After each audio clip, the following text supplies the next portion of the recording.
Hi everyone, and welcome to our webinar on the emotional impact of the pandemic on families. My name is Kirsty Charlton and I'm a family therapist and a psychologist, and I work in Tees Eskom Wear Valley NHS Trust in secondary care and mental health. Can I just introduce you to the other people who will be doing this webinar with me? Alex Reid, do you want to introduce yourself?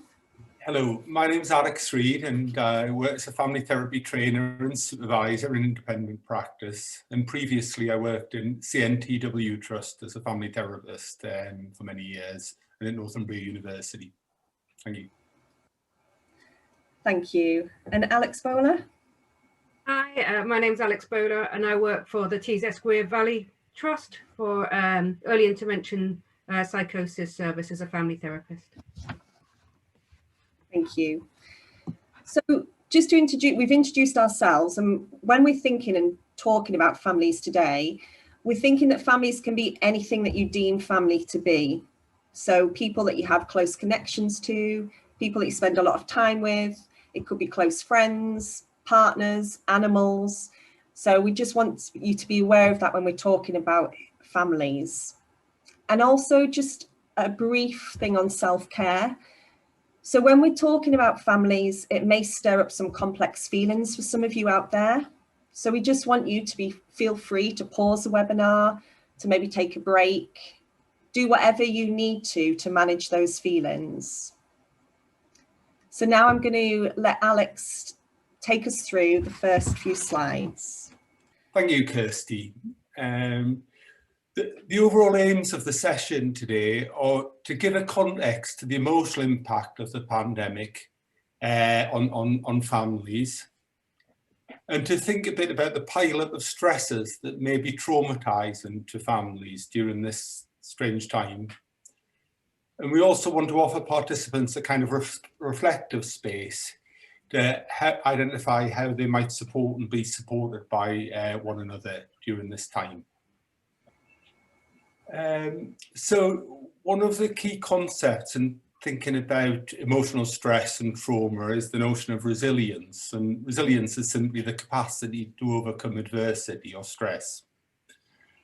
And when we think about families, family resilience is the capacity in family functioning to withstand and rebound from adversity, to withstand, rebound or adapt to adversity, you might say.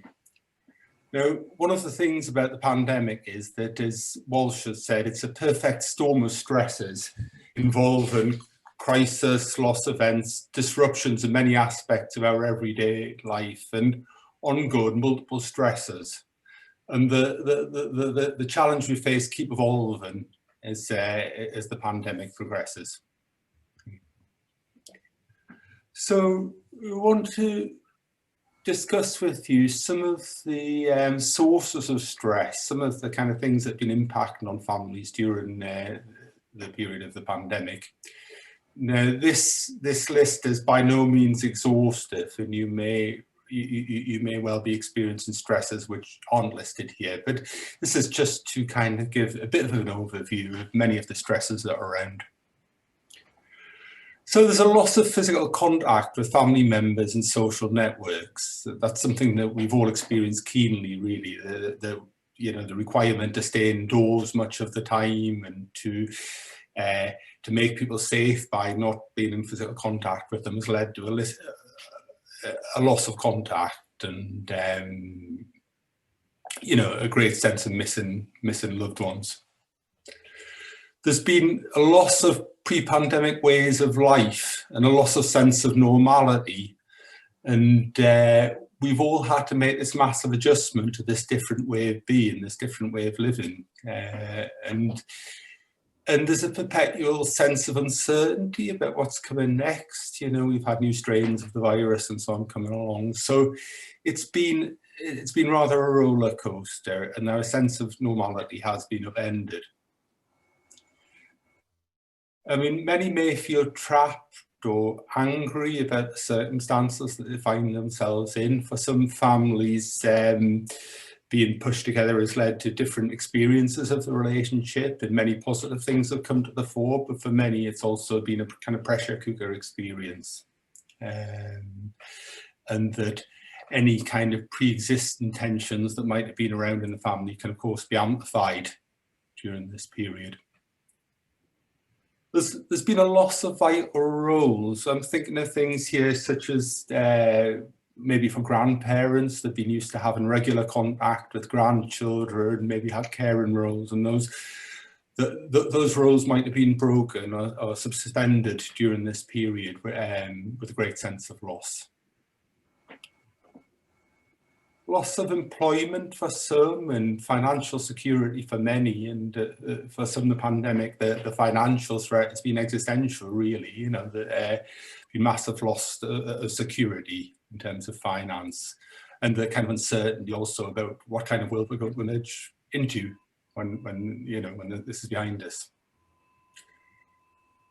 The possible or actual loss of loved ones, many families will have experienced a bereavement during this period, and the sense of loss, the grief can be compounded because the usual ways of coming together to honour the person who's died have been made complex by the social distancing requirements. Many have had to manage a sense of injustice, that the kind of inequality and the increased risk that some are under, those that live with financial hardship or on conditions of more crowded conditions, or people from Black and minor ethnic communities, we know are at greater risk. So while we're all experiencing this pandemic together in a sense, obviously some people are at much greater risk in the situation than others.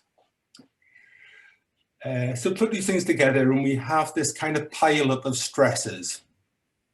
And so when we think about families and resilience and how we can kind of manage this, I want to just think a little bit about some of the barriers that might be around to adaptation. And one of these in Western culture can often be this kind of idea of the rugged individual who's self-reliant and fiercely independent and who can manage without relying on others. And this can lead to very ordinary feelings of vulnerability or needing one another to feel like weakness. Some may feel that they need to tough it out alone and for fear of being a burden on others. And of course, these kind of notions of the rugged individual can lead to a kind of sense of greater isolation and loneliness, and even burnout, a kind of sense that of depletion and no longer being able to kind of manage resourcefully. So because Kirsty and Alex and I are all from a family therapy background, we bring a kind of family systems perspective to our thinking about the predicament we're in at the moment. And some of the things that a family systems perspective can remind us of is that vulnerability is actually part of the human condition, and that distress is normal in abnormal times.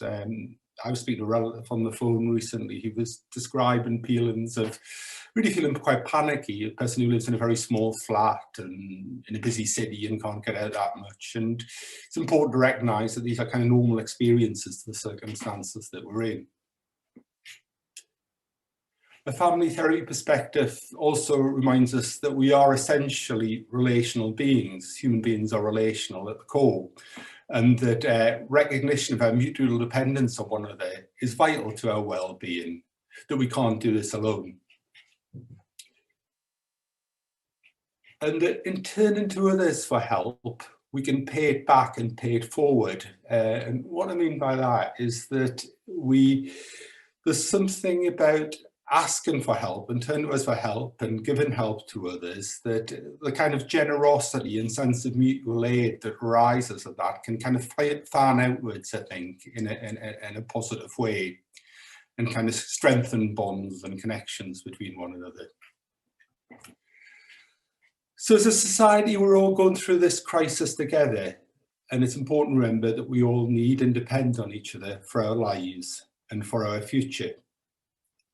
So before moving on further, there's quite a lot that I've run through in those slides. And as I mentioned earlier, it's not a fully comprehensive list of all of the multiple stresses that we that we encounter as unique families and unique individuals. But I'd like to bring Kirsty and Alex in to see if you want to share any reflections on the slides. Thank you, Alex.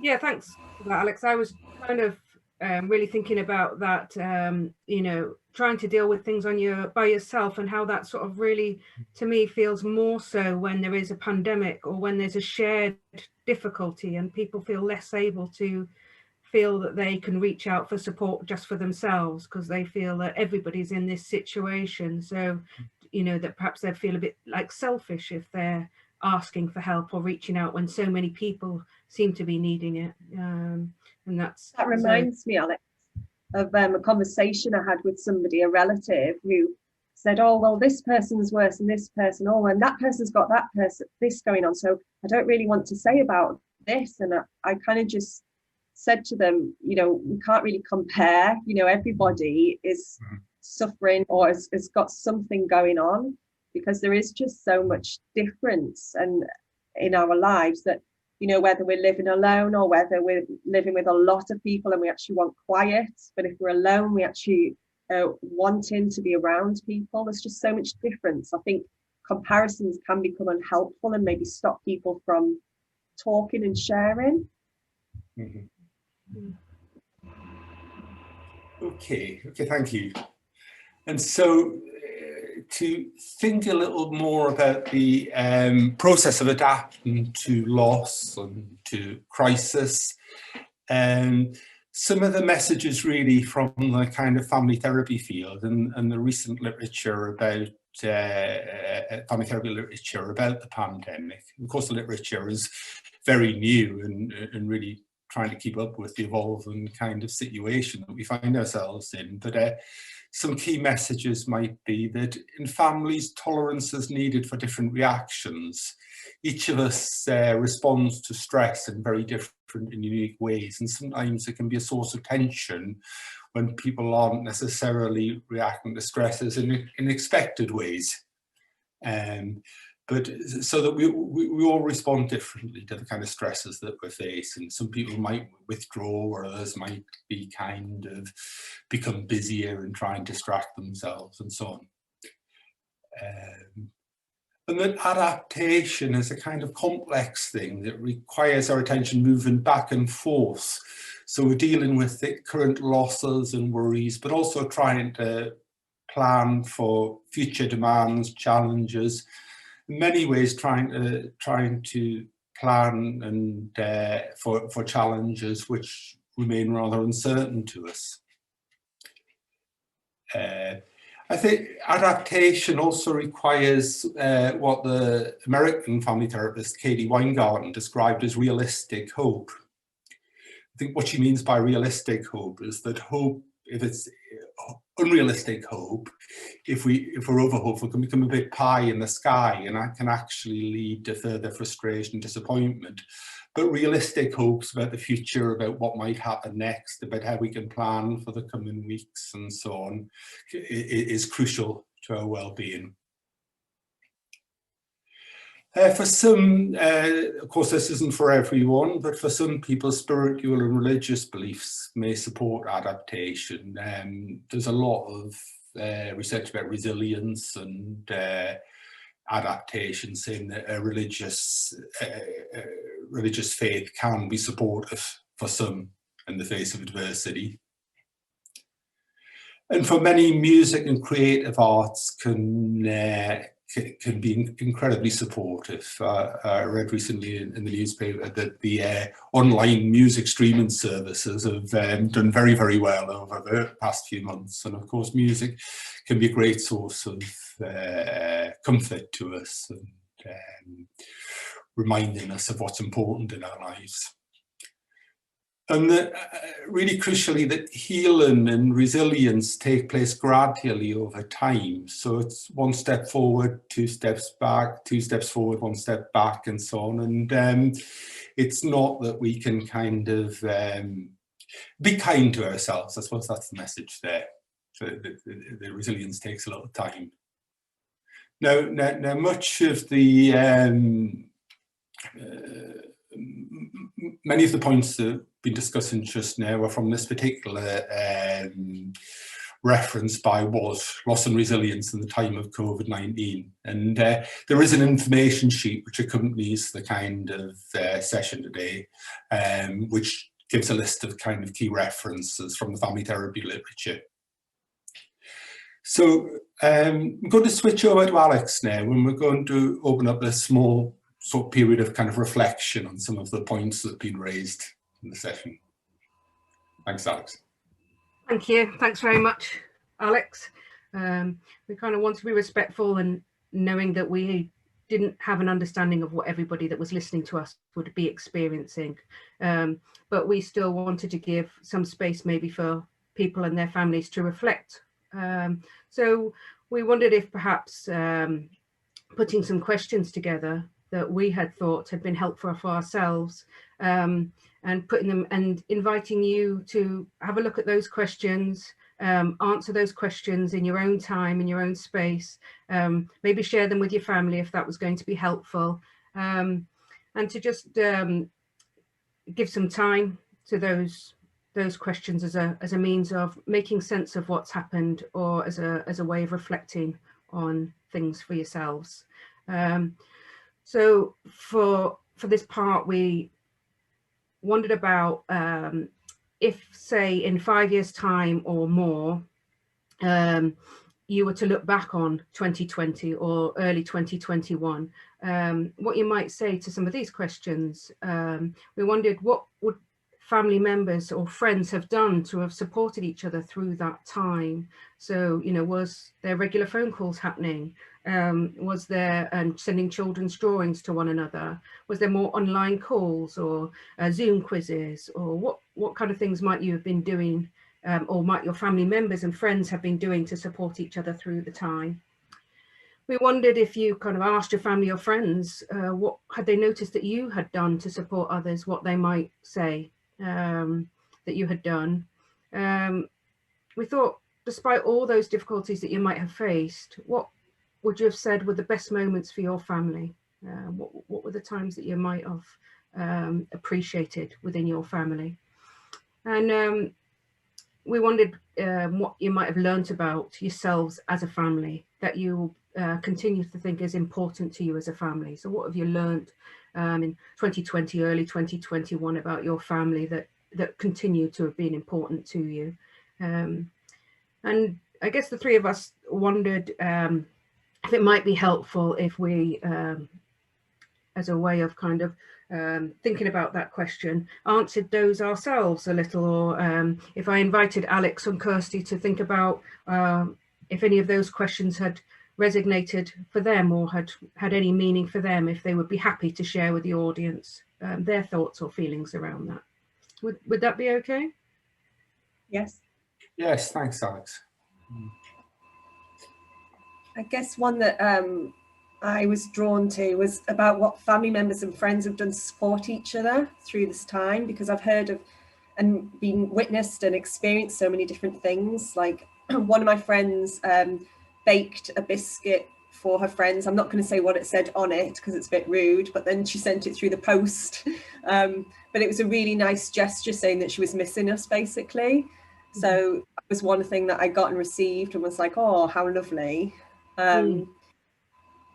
Also things like quiz nights, even though my general knowledge is terrible, but yeah, quiz nights have been set up regularly in order to come together, have a drink as adults, you know, and just have a chat and try and have a bit of fun. I think the best bit of a quiz night for me was when it was a scavenger hunt and they were saying, go and grab this, go and grab that, and we were racing to grab the nearest toilet roll or whatever and bring it back.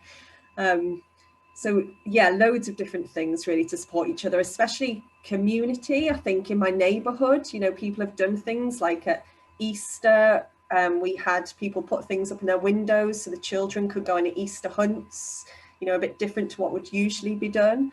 But also I've noticed that the community have really come together as well as family and friends, which has just been lovely to witness and see. Lovely. Thanks, Kirsty. Yes, I suppose the question the questions made me think about how, because what we're facing can feel quite overwhelming, that small acts can actually feel quite significant.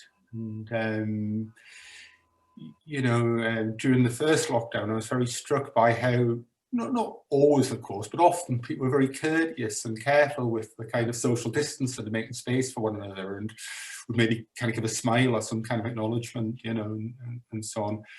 And those tiny things seemed very important. And one of the things that was going on for me, I think, was quite a big sense of guilt about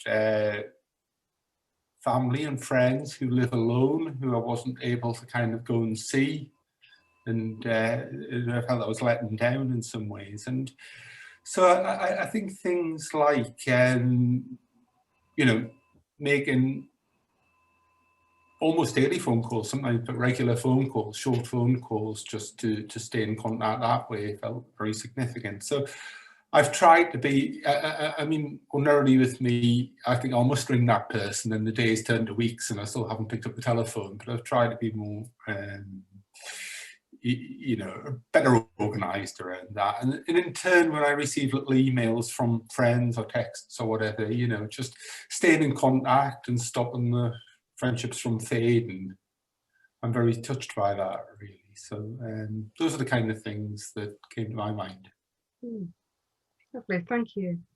Yeah, I think, you know, that's important to me as well. Is it's remembering the kind of small acts that can mean a lot. And I think that within our family, we're a family unit of 4. We're all pretty much adults. One's on the verge of adulthood, and we all have different needs. But I think the thing that we've learned as a family is how we've learned to be in tune with each other a bit more.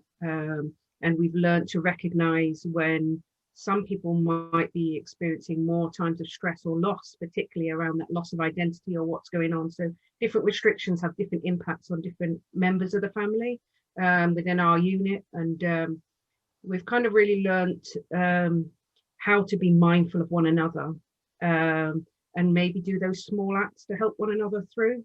And I guess that would be the thing that I would hope that, you know, in sort of times when we're not having to worry about the pandemic, that we would still be mindful of one another and still be able to be more in tune with one another about when things are tricky.